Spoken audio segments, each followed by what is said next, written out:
What's going on, guys? Welcome back to Tully Television, Ireland's number one son right here, Bartholomew Tully, coming straight at you tonight, 8 o'clock Eastern, uh, April 29th. Sorry, it took me a second. Hope that this is finding you in great spirits. I'm hoping that for those of you at work or coming to me for some form of entertainment. I hope that I can fulfill that obligation and duty today. Um, we don't have to always agree, but we can always have a lively debate and discussion about things. Um, I want to thank everyone for subscribing, liking, commenting, sharing, hitting that bell notification, doing all that wonderful YouTube stuff. Where I had a little surge there of subs. I'd like to get another surge of subs there, but we can only do this, guys, together. So share the hell out of these videos, like the hell out of these videos, because only then will it start hitting the YouTube algorithm. Um, but without further ado, let's get into the Thursday Tully Television live stream. And we're going to be talking a few things today. Um, After the finale of Captain and. Let me start over. After the finale of Falcon and Winter Soldier, which I'm going to be doing a review when I can get my buddy Jordan over. He's been busy lately with work and uh, responsibilities and what have you. But once I can get a meet up with him, and we were supposed to meet up this past weekend, the weekend of the finale, but I wasn't feeling too hot, so I had to postpone that. So unfortunately, he's going to be busy the next couple weeks. So when I can get to him, we're going to do the finale of Falcon and the Winter Soldier. So I'm not going to talk too much about that at the moment. But there is news on Captain America 4, um, starring Falcon and the Winter Soldier. And it's probably going to pick up on some of the things that we left off on the show with. Like I said, I'm going to reserve my thoughts and opinions of the finale, but I am definitely interested in seeing how this Captain America 4 movie turns out. We're probably going to see Sam. We're going to probably see Bucky. We're probably going to see Sharon. Um, we're probably going to see John Walker. So we're probably going to see Val, Valerie, or just call me Val, but don't call me Val. Just say it in your head. So we're going to see some of these recurring characters. I think that we're probably going to see Baron Zemo again on some level in this movie. No real word yet on what the story is going to be, but because of the success that Marvel and Disney Plus felt like that this Captain America franchises this show. The only spoiler I'm going to give you, if you haven't watched the finale yet, is that now it's technically Captain America and the Winter Soldier. Again, I'm going to save my thoughts and opinions on the review video. I have episodes 4 and 5 put up. My guy Tim has a couple of comic book videos I did. I did a Here's Negan, and I did the first 2 issues of a Nightcrawler comic book from 2004 that I sent him.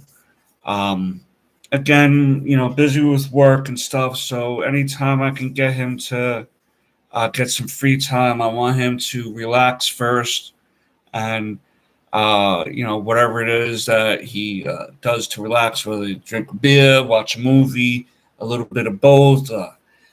smooches on somebody I don't know.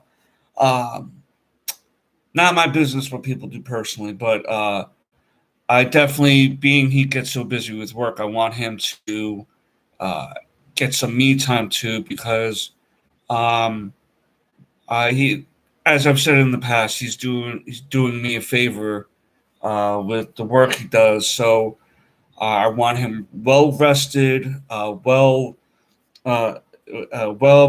mentally prepared to be able to focus and not feel overwhelmed between work and helping me out with the channel, which he does a great job. Again, thank you, Tim. Um, Thank you, James, Tim's brother, for watching and sharing too. I don't notice that. I appreciate you, my guy. Thank you, Chrissy, Mrs. Tully Television. I left a link down below to her YouTube channel, Eternally Grateful Seas. I left uh, link to my bonfire down below and my Facebook account down below.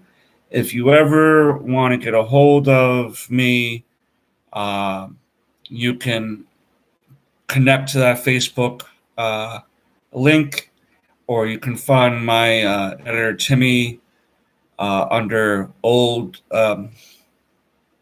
Smoky Bishop. Um, I don't know why I got lost there for a second.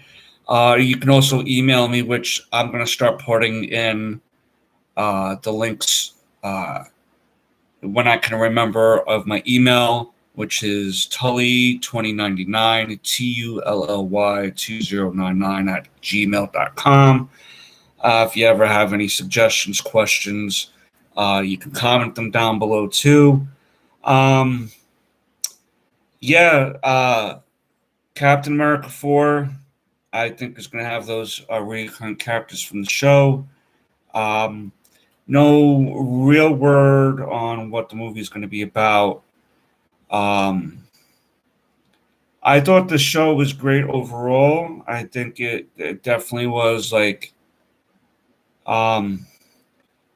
there's some things like they had to do a lot of editing, so we lost a lot of stuff because of uh, a pandemic style storyline that was going on in the show, and when it was supposed to come out, it was when we had the Cactus 99 going on in real life, so they tried to change that up, and I kind of didn't really have enough time to really change it up too much. But I mean, it is what it is. I thought the show was great overall. Uh, but yeah, So I'm gonna move on to what I'm gonna be doing for the next couple weeks, though. In the meantime, I'm gonna be doing Retro Blast recording with Chrissy over the weekend for Napoleon Dynamite, and like I said, when Jordan and I can get back together in a few weeks, because I'm going to be busy myself the next few weeks too, with certain things that are coming up with personal things or whatever. But once we link back up, we'll get that Falcon and the Winter Soldier review in for the finale. I still want to do Cobra Kai with him. And I also want to do a retro blast with him as well for Mean Girls. And I recently asked another friend of mine, if he'd be willing to do a video as well, come be a guest star, and he was up for it. So I'll wait to see when we can do that before I announce who it is and what we'll be doing on that particular project.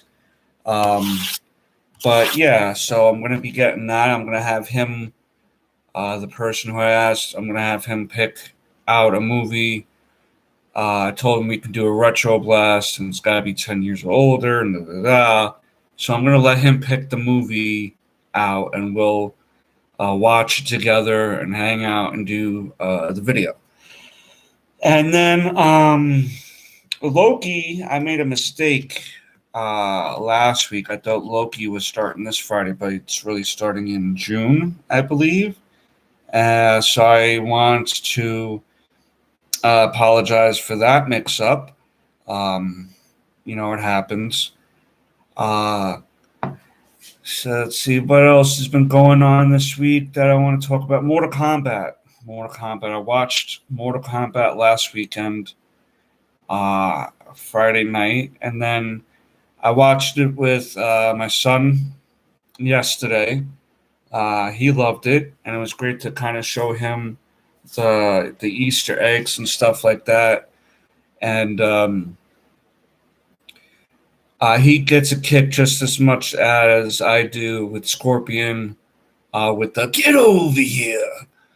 I think that from judging by his reactions, I think that Scorpion was his favorite character, or one of the favorite characters. He thought that dinner scene was funny from the middle near the end, when they're all at Raiden's temple and met, and he's asking for an egg roll, and they're busting his balls a little bit because he doesn't seem to be too appreciative of the training or the consequences of what's going on with the tournament. Because if Outer World wins this tournament for the 10th time, they get to merge Earth and their universe. And so that was pretty much the premise. It's gathering the champions from either side. The Outer World forces were going to try to ambush Earth's champions to prevent them from winning, and they nearly succeeded. The movie, though, opens up with Sub-Zero and Scorpion in their human identities, Hanzo and Bihan. And Bihan, Sub-Zero, wants to kill Hanzo. He killed Hanzo's clan and wound up killing him. This was in the 1600s. He also froze his wife and son, but there was a lone baby that survived, that Raiden saved. And supposedly the bloodline of Hanzo will fulfill some sort of prophecy of the Mortal Kombat tournament. And that's where our lead finds. We find our lead being a cage fighter and an orphan who has a wife and daughter. We see Jax approaching him in the gym because he does fights for like $200 each fight, win or lose. And they made reference to him being a greater fighter before, but he doesn't seem to be too much in belief of that talent. So, obviously throughout the movie he has to gain his confidence until finally he gains his confidence in his powers when fighting Prince Goro. And I told Kyle I used to hate having to fight Goro in the Mortal Kombat movies. In the Mortal Kombat games, I used to hate facing him. He was so hard. I thought the graphics were pretty good. I thought the fight scenes were pretty good. We got everything that you would want as an Easter egg in just about everything you would want as an Easter egg as a Mortal Kombat fan. Even if you're a casual Mortal Kombat fan, you got the get over here. You got the fatality, voice fatality. You got the flawless victory. And, those things. Jax, when he was facing the general with the big hammer, this was one of my favorite deaths. He bonged him with his metal arms and blew his head up like a coconut or watermelon. If you really are concerned about brutality, about gore, I mean, it's not gory, but when the deaths happen, they get pretty gnarly. The deaths. So if you're worried about that type of stuff, then Mortal Kombat isn't obviously for you in that regard. Um, but if you like fight movies and stuff, this is the movie for you. I think I have a special place in my heart for the first one that came out some years back. I liked the original Mortal Kombat movie for all its cheesiness and stuff like that. But I really like this one. The main complaint I heard about this mainly with this new Mortal Kombat is that they didn't do the tournament. Uh, Tim, my editor, had the perfect like analogy for it. It was like yes, that was a bit disappointing, but look at it as like a qualifying round before the actual like this is the qualifier. We're getting to see who the champions are, and the sides are getting picked now. So yes, would I've liked to see the tournament, but from some of the things I'm hearing, they're trying to make this movie franchise last six films. So to have the tournament happen right in the first one, bracket, yeah, two brackets. You know what I mean? Um, yeah, Tim is right. It's kind of like the brackets. They didn't do the brackets, but um, I like how he said was like a qualifier. You know what I mean? This is when we're really going to start now getting. They did the Easter egg at the end for Johnny Cage. I keep forgetting who that main guy is that they kind of focused on. I'm not. I don't seem to remember him from the game too much. Where Scorpion Hanzo's descendant, but he has like a body armor type of thing, and he can get blades on his arms to cut. That's how he was able to chop up Prince Goru and finally get the confidence he needed to be the fighter that he can become. I think Kano was the runaway character for the movie, and then I liked Liu Kang. I did like Liu Kang in the movie, and the cousin, uh, the hat guy. Damn it! Oh, he was made for the movie. Okay, that's why I was a little confused about him. Thank you, Timmy. I thank you for that. Yeah, so that all right. No wonder I was kind of like, where because I kind of played Mortal Kombat up until like Mortal Kombat 3 or 4, and I kind of fell off on it a little bit because I get really angry at games, and Mortal Kombat is definitely one of those games. Kung Lao, yes, Kung Lao. I love Kung Lao. Um, yeah, Mortal Kombat games make me really mad. I love so I've stuck to what I've done with Mortal Kombat as a fan is I've stuck with watching like the kill scenes on YouTube, and I'll do that with the Injustice games. Like I'll just watch the fatalities and the babalities and the animalities and kind of sit there and kind of get a goof on that. Um, yeah, that's why I don't really play video games with other people too much because I take things very competitively and I've punched holes in walls because of video games. It's so silly in my youth. But yeah, I think that this franchise is going to try to last six movies, so they're trying to stretch it out a little bit. And I think that the Sub Zero character it may become his alternate character, Naub Shinbat or something like that. Tim is the Mortal Kombat lore expert out of the two of us for sure. Um, I just love the flashy. I love the flashy kills and everything, and I loved the flawless victory. Yeah, who hasn't? You're right about that. I love that they did the flawless victory. Um, I love how the soul sucking happened. Noob Sabat, yes. I think it was really well for a Mortal Kombat movie. I think it really did well, and I know nowadays people just want to rush into things, and they might be tired of franchises. But this is something that deserves to be stretched out a little bit, in my opinion, because there's so many characters you can use, so many variations of the same character you can use. You can build the lore up, and you can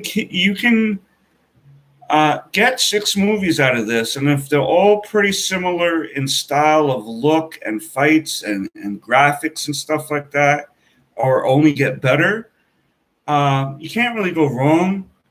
Um, like I said, I have a special place in my heart for the original Mortal Kombat movie that came out 15 or whatever years ago, 10 years ago.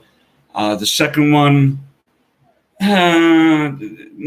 no for me on the second one originally, but the original Mortal Kombat, I liked. I was excited about it. Yes, it didn't age too well, and compared to this one, this one does look better, obviously for obvious reasons. It came out 10 plus years ago or whatever. Um, but for I man, if you don't got nothing going on a Saturday, Sunday afternoon, you put on a Mortal Kombat, you put on that Mortal Kombat movie, you got something to do for a couple hours, you know what I mean? Or even if you have it like in the background. Um, and like I said, Noah liked it. Now, I am one that allows my 13-year-old to watch certain rated R movies. I'm not going to let him watch Showgirls. I'm not going to like sit down with him and be like, "Oh, let's watch Showgirls together, or Striptease together, or Bachelor Party, or The Hangover." Um, but when it comes to these fighting movies, and they're rated R because it's a little bit more graphic, I do let him watch them with us, like the Deadpool movies. This movie, he watched Old Man Logan, and he doesn't get nightmares from those movies.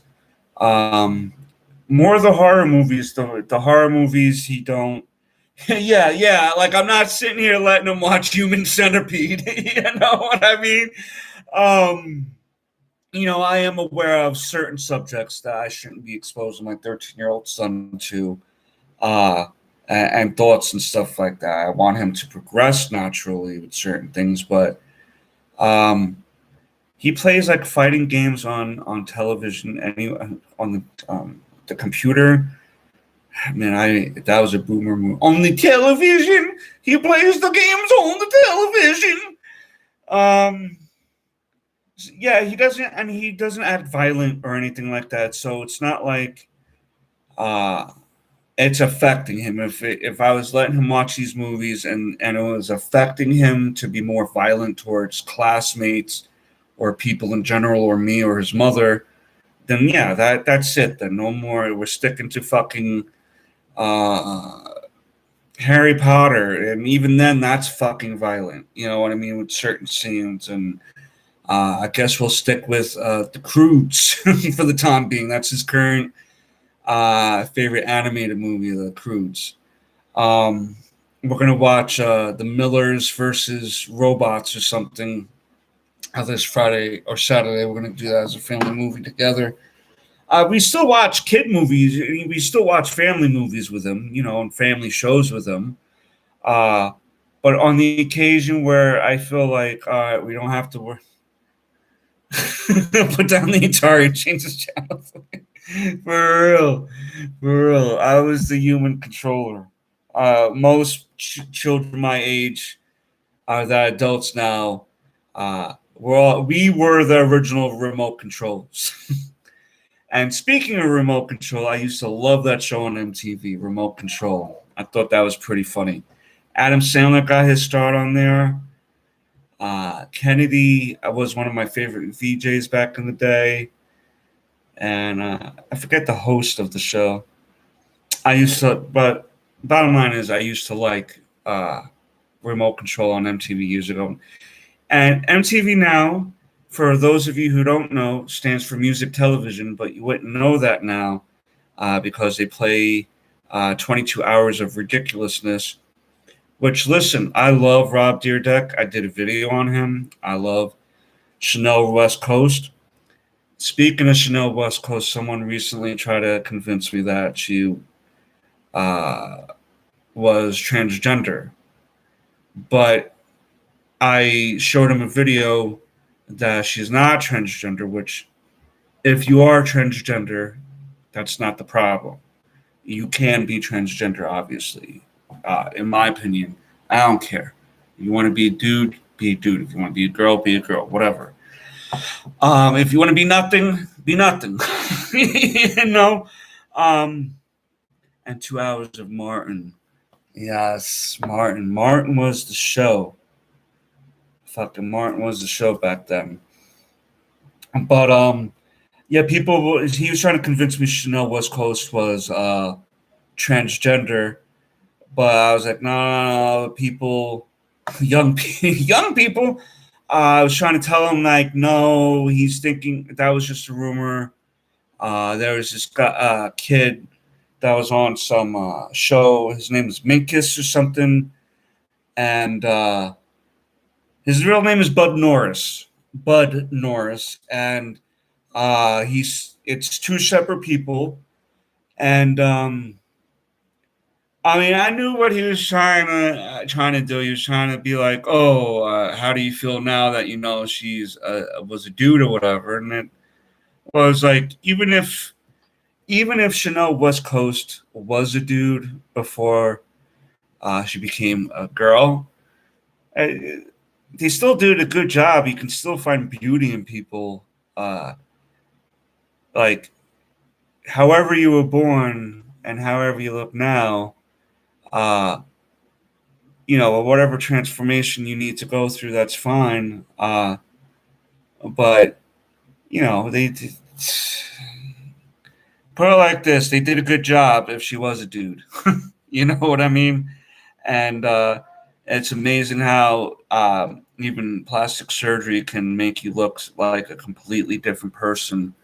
Uh, we're kind of talking about this, me and the missus, about the Kardashians and how much money they put into themselves of surgeries and liposuction and lip injections and this and that and cheek enhancements and stuff. And at the end of the day, as a prime example, Pam Anderson was a sex idol way back in the day, where straight men, uh, lesbians, bisexual, whatever, they were hot for Pam Anderson. She was smoking hot back in the day, and I'm not saying between the alcohol and drugs and the plastic surgery, she looks kind of ragged now. You know what I mean? Where she didn't seem to like take care of herself too much as she's gotten older. A lot of stress, and um, that's why I'm always iffy on these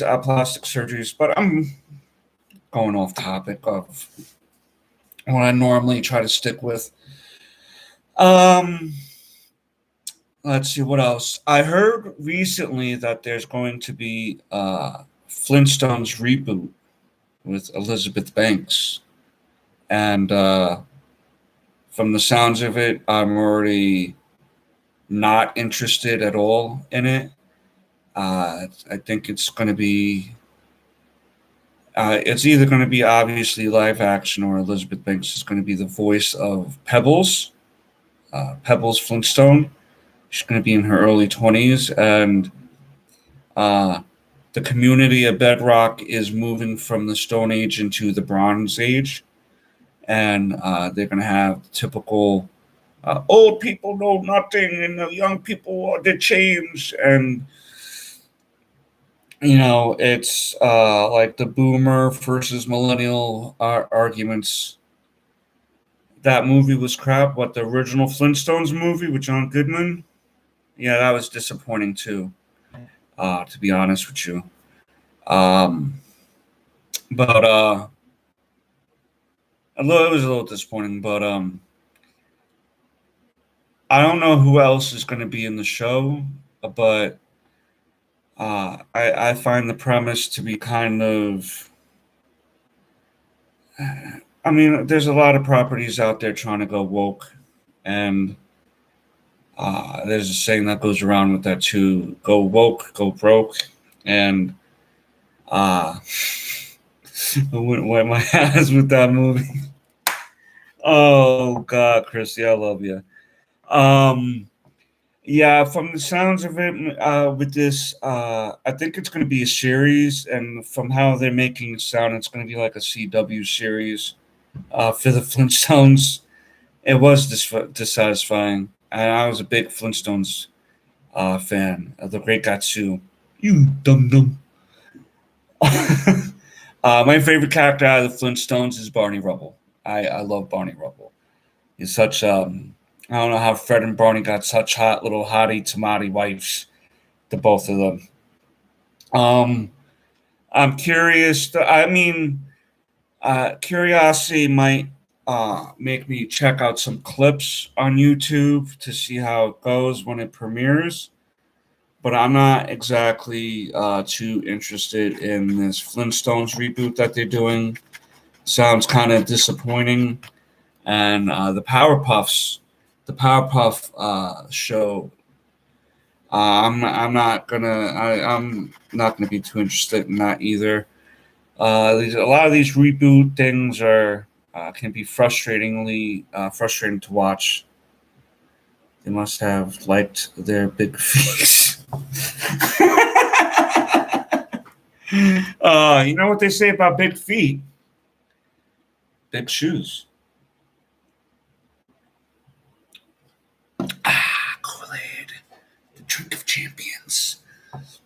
Um, yeah, so that was going on with that. Not looking too forward. Oh, is he? Seth MacFarlane is making it. That I didn't know, Tim. So now that you said that, I might be a little bit more interested. Uh, any man that could drive a car with their feet. That's impressive. Very true, Chrissy. Very true. Um, if Seth MacFarlane is making uh, the fuck the Flintstones remake, thank you. Then I might be more willing to check it out because I am a Seth MacFarlane fan, and I even liked the Cleveland Show when he didn't even like the Cleveland Show. I liked the Cleveland Show. A little disappointing that we don't get to see the bear and the hillbilly from there anymore. I thought those two side characters were fucking great. Um, all right, so Tim, you might have almost made me change my mind here on my initial thoughts on it. So maybe I would check. Maybe I'd be willing to check out the first episode when it comes out. Um, a movie that the missus and I seen this past weekend with Daniel Radcliffe. Okay, yes, you'll have a dabadoo Dan. Which before I get into the movie that the missus and I watched, now I remember that the one episode that cracked me up so much. And poor Fred Flintstone always had these head problems, had head trauma. He must have had brain damage at some point, which they did an episode of Harvey Birdman about that. Him having brain damage from all the bowling balls and hits to the head. But the Great Katsu cloned him somehow or something like that. And so Fred can have more time to do Water Buffalo Lodge stuff and bowling and shit. And um, pretty much the only thing that the clone can make, the only pretty much the clone can say is Yaba Daba Do, which still to this day, when I see something stupid, I just want to go Yaba Daba Do.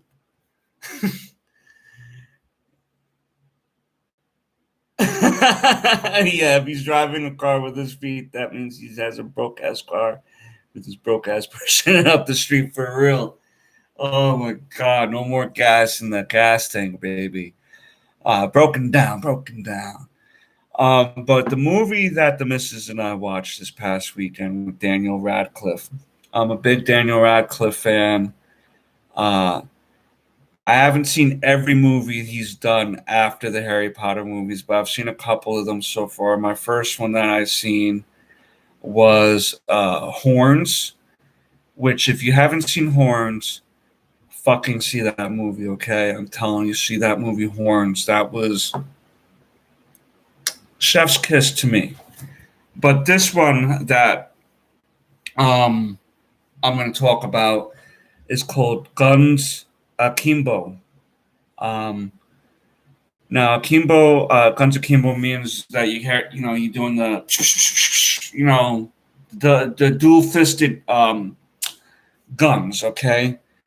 And in this world, there's this guy that runs this like criminal fight club, and Horns is great too.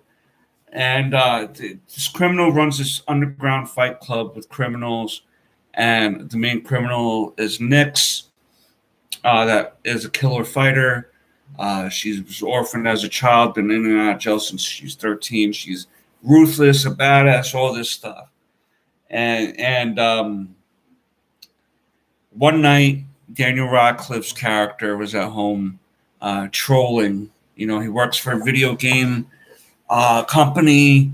He gets bossed around a lot. He doesn't stick up for himself. He's kind of a loser with his ex-girlfriend. And his only joy is to go home, get a little drunk, and go trolling on the forums, as the kids will call it. The youths. Hello, fellow youths. Would you like to troll with me on the forums? And he roasted one too many people because the person who runs this underground fight club wound up coming to his house the next day and fucking him up and saying, "Oh, you want to, with your hands, right? You're always quick with the responses with your hand. Well, we're gonna take care of that." And he wakes up. We see what's going on, but he doesn't know what's going on. So he wakes up the next day, and they literally bolted guns to his hands, and like literally, and even if he moves his like fingers, it's gonna make the gun go off. They put the bolts through each fingers, through the wrist, like through the hand, and like they did a job. Like it was like uh, fabricated out of the pits of Jigsaw's headquarters. And now the guy set it up for Nyx and him to fight, and it's just funny. He's running around in his bathrobe and bare-clawed slippers because he can't get dressed. He's having a hard time getting dressed. He almost shoots his dick off. Like it's really, and he does a really excellent job with this. I think everyone in the movie did a great job. Daniel Radcliffe is the only character I recognize out of the actors in the movie. But finally, his girlfriend finds out what happened for real because he's trying to get her help. But because they had just recently broke up and he looked all disheveled and then he showed the guns, she thought he was going crazy. You know what I mean? Like, oh shit, our breakup made him crazy and he's going to try to kill me now. Like, and then she pepper sprayed him and took off. Until later on, she realized what was going on. She was talking to these two cops about it. And one of the cops is really after this guy that runs this fight club because he's the one that killed his family. This cop family died, and the guy who runs the fight club killed his family. So he's been on the go trying to find him all this time. And so he figures he can find Daniel Radcliffe's character. he'd be able to find the main guy behind everything. Finally, the cops do catch up with Daniel Radcliffe, and they're trying to tell him, like, listen, relax. The main guy who's been after him, the cop, is like, relax, relax, relax. Tell us everything you know. And admits that Nix is his long lost daughter, and that he's been trying to bring her back in from these crazy events, and get her the help that she needs. She thought she's seen her family die before her eyes, so that's why. Um, I don't know how she didn't know. She didn't really seem to, after years, care anyway. Even if she did know the father was looking for her, she seemed to be too far gone. But at the end, Nix and Daniel Radcliffe's character team up to take down the bad guy, and a really good movie. Really good movie. If you're sitting around, it really shows how sometimes technology, you forget that there's a person behind the screen reading things, that you're writing about them, that's real people. It's easier to write things behind a keyboard. You know what I mean? But yeah, really excellent movie. Good action scenes. Really interesting on how he was trying to get around with the guns on his hands. It was really like, at one point he had this bum try to help him in the alley, and he asked the bum if he had anything to eat, and the bum was like, "Well, I have this half a hot dog here behind this little cardboard thing, if you want it." And Daniel Radcliffe's character is like, "Yeah, I'm assuming you don't have any meatless options, do you? Vegetarian options." The guy looked at him like, "In the alley, in this dirty alley that I'm living in, is there a vegetarian menu? Is that what you're asking?" And he was like, "All right, I'll just take it." And then when he gives him the hot dog, uh, on the guns, it rolls off to the ground, and you hear the homeless guy in the background going, "Up, up!" Like every time he almost picks it up with the gun, with the guns, but it keeps falling down on the pavement, and it's like rolling near a used condom and like a needle and like the dirty floor. And every time it rolls like did to the condom or something, you just hear the bum going, "Ah, ah!" Get it? You get it? And finally, he gets the hot dog up to the mouth, and he's like, "Well, this is. I mean, I'm assuming this is fresh, right?" And as he puts it in his mouth, he was like, "Well, it was fresh 8 months ago," and he almost fucking heaves, which is funny because he kind of just swallows the whole hot dog. I don't think he even chewed it. I thought that was like one of the funniest scenes in the movie because the fucking homeless bum fucking was really the key part in that scene. Man, if I ever make a movie, I would love to have Daniel Radcliffe involved. I think he's a really excellent actor, and I would love to meet him or work with him one time on anything. Um, yeah, so that movie was great, and definitely check out Horns. That was a love. That's basically like a love story, and he don't care at what cost he finds out up over the death of his girlfriend. He doesn't he doesn't he does what it takes to find the killer of his girlfriend in that movie, and in the meantime, uh, he winds up growing these like devil horns on his head, and then that's like a frustrating uh, role for him, moments for him too, because no one seems to really care about the horns on his head. It just brings out the worst in people around him, and it's a really interesting concept movie. So if you like Daniel Radcliffe and you like kind of weird movies that are good, you'll like those two movies. The Guns of Miko or Mikabo movie reminded me a little bit of a Hardcore Harry, a bit, but Hardcore Harry is way more hardcore. But kind of had a Hardcore Harry feel to it. Um, and that movie Hardcore Harry, if you like fucking teeth getting rattled out of your mouth action, and uh, it was basically really a non-stop action movie, Hardcore Harry. But though, yeah, that's my weekly suggestions on movies. There's this show that Chrissy's been wanting to see called Jupiter's Legacy.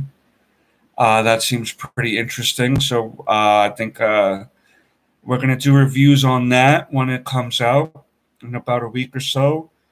Um, I don't know if we're going to do an overall season review or episode by episode review. But I'd like to do an episode by episode review of that because that show, Jupiter's Legacy on Netflix, looks pretty interesting. It looks pretty interesting. It reminds me of what would happen when Superman's an old man and he's trying to make sure that these younger heroes are ready for when his time comes because it's a superhero style show. Think of like the Justice League as old men and women ready to pass on the torch to their children and other young heroes. Jupiter's Legacy, like Crank. Crank was another nonstop, uh, adrenaline fueled, literally adrenaline fueled movie where he had to keep his adrenaline going because then his heart would stop. And so I love that movie too, with the sex scene on the horse race track, the the shocking yourselves with defibrillators, all these things. Um, and I think if I remember correctly, it's so weird that you said that because I was thinking about this singer the other day.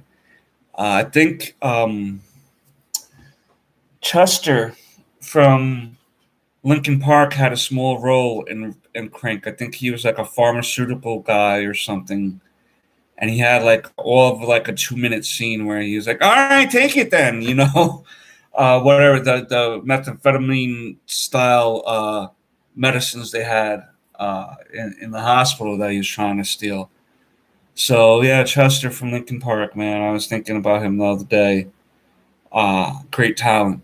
But yeah, exactly like Crank, just a straight nonstop.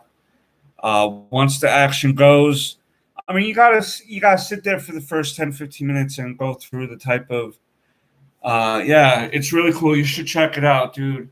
Of course, the first 10 minutes, 15 minutes is going to show him how he's like a pushover and stuff, and you know. But it's once the action picks up, that's forget about it. It's nonstop to the end. At one point, he crashes through this windshield, right, and he gets knocked out for a few minutes. And as you're getting groggy and getting up from these type of things, he's like, "Did I win? Did I win?" There's a lot of funny parts. A lot of funny parts. Um, yeah, so I have some comic books coming in this upcoming week. So if they come in next Thursday, I'll go through those and show those books I got. Um, yeah, the like I said, the family and I we're gonna watch that. I think it's called The Millers versus Robots or something like that. And it's basically a dysfunctional. It's animated dysfunctional family trying to defeat the robot apocalypse. And so we're going to do that. I might do a little review on that. And next week, do a little review on any comic books I get in. And I'll think of anything else I can think of after the weekend. I'll post up on my Facebook page on anything else I might be thinking of talking about. But I always want to thank you guys for stopping by and watching, subscribing, hitting that bell notification, sharing, um, all that great stuff. I hope that when you come to my channel, you're entertained. I hope you can walk away with a smile on your face. Um, and like I said, it's not about always having to agree, but it's always about trying to have a good time. You know what I mean? I want this to be a space where everyone can come together and feel at ease with each other. You know what I mean? That's the type of community I want to try to grow with you guys. And only you guys can help me grow this channel, along with myself. I'm trying. I'm in here for the long haul, guys. I'm in here for the long haul. We're still on the march to 75 subscribers. I didn't forget about that. Um, so let's do this, guys. We got this. When you vote for Pedro, only your wildest dreams can come true. um, but yes, thank you guys for stopping by and listening to this middle-aged Irishman babble about pop culture and comic books and movies. Means a lot to me. Um, like I said, I hope we can grow together, and only through working together can we grow this channel. But with that being said, I'm going to bid you an adieu, and I will be busy this upcoming week filming some more videos for Tim so I can bust his balls when he's not busy. Um, Hopefully, I'm trying to convince Tim when he's not. New vid's coming soon. Thank you. I'm trying to convince Tim to come down and do a video with me, but I'm also aware we can do something on a Zoom call or something. I'm sure. I'm just trying to figure out. I just have to figure out how I can do that and then record it, and I have to figure that out. Uh, I'm, it takes me a while to learn certain things with this thing. I'm still learning.